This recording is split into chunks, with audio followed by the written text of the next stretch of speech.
Hello friends, आज के इस वीडियो में हम बात करेंगे कोरिलेटिव वर्ड्स वेदर के बारे में, जिसे हम कंजंक्शन भी कहते हैं। और इसका प्रयोग दो विकल्पों के बीच संदेह को व्यक्त करने के लिए किया जाता है या फिर यह बताने के लिए किया जाता है कि कोई बात किसी भी स्थिति में सत्य है। जैसे आप मानो या ना मानो, मैं तो यह मानता हूं कि भगवान सर्वशक्तिशाली है। अब ये सत्य है। फिर अगर कोई दो बातों के बीच दुविधा है, विकल्प है, वहां पे डाउट है विकल्प के बीच, तो आप कहेंगे वह आएगा कि नहीं आएगा, वह जाएगा कि नहीं जाएगा, वह पढ़ेगा कि नहीं पढ़ेगा, वह सोएगा कि नहीं सोएगा। तो इस तरह के जो भी दो विकल्प के बीच अगर कोई डाउट है तो उस तरह के भी सेंटेंस को हम वेदर की मदद से बनाते हैं। तो चलिए वीडियो शुरू करते हैं। My name is Neel and you are watching my YouTube channel Neel English Institute. दोस्तों, वेदर का हिंदी मीनिंग होता है कि या, चाहे, या ना, क्या, क्या, यदि। और इसकी कुछ सेंटेंसेस हमने बनाए हैं जिनको हम समझेंगे। इन वर्ड्स को इन सेंटेंसेस से मैच करेंगे कि कहां कैसे इसकी प्लेसमेंट देनी है और किस तरह से इसका सही उपयोग है। तो समझते हैं सेंटेंस के अंदर इन वर्ड्स को कहां यूज किया हमने। तो सबसे पहले देखेंगे वेदर यू एडमिट और नॉट। अब यहां तक का हिंदी है, आप मानो या ना मानो।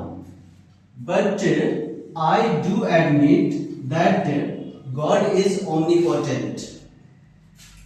आप मानो या ना मानो, मैं तो यह मानता हूं कि भगवान सर्वशक्तिशाली है। अब यहां जो सेंटेंस में आया है मैं तो यह मानता हूं, तो के लिए हमने यहां डू का प्रयोग किया है।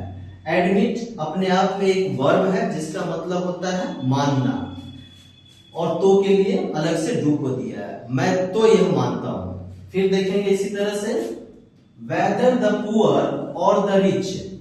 यहां तक का हिंदी है क्या अमीर क्या गरीब।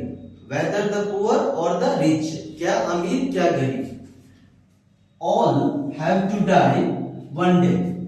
All have to die one day, सभी को एक दिन मरना है। तो इस तरह से हम वेदर का प्रयोग अलग अलग फॉर्म में अलग अलग प्लेसमेंट पे कर सकते हैं। वेदर यू वांट और नॉट। अब यहां है वेदर यू वांट और नॉट, आप चाहो या ना चाहो। You will have to do this work. You will have to do this work. आपको यह काम करना होगा। आप चाहो या ना चाहो, आपको यह काम करना होगा। फिर देखेंगे I don't know। अब यहां वेदर को इस प्लेसमेंट पे दिया है दो सेंटेंस के बीच में। I don't know, मुझे नहीं मालूम। Whether he will come or not, वह आएगा कि नहीं आएगा, वह आएगा कि नहीं आएगा।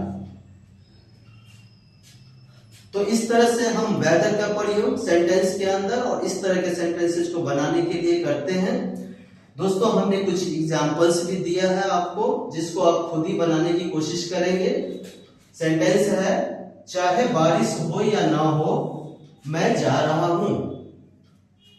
उसे इस बात की परवाह नहीं है, उसे इस बात की परवाह नहीं है कि मैं वहां हूं या नहीं हूं।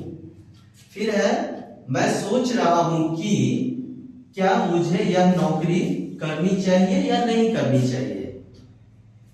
फिर उसी तरह से हमें यह देखने का हक है, हमें यह देखने का हक है कि सरकार हमारे लिए सोचती है या नहीं सोचती है। फिर है आप उसकी मदद करो या ना करो, मैं तो उसकी मदद करता रहूंगा। तो इस तरह के एग्जांपल्स दिया हमने। आप कोशिश करेंगे वेदर की हेल्प से इन सेंटेंसेस को बनाने की। और इस तरह से दोस्तों आपका कोरिलेटिव वर्ड्स वेदर कंप्लीट होता है। मैं उम्मीद करता हूं कि आपको वीडियो पसंद आया होगा और जितने भी चीजें हमने बताया है समझ में आ चुका होगा। तो तब तक के लिए धन्यवाद दोस्तों, थैंक यू।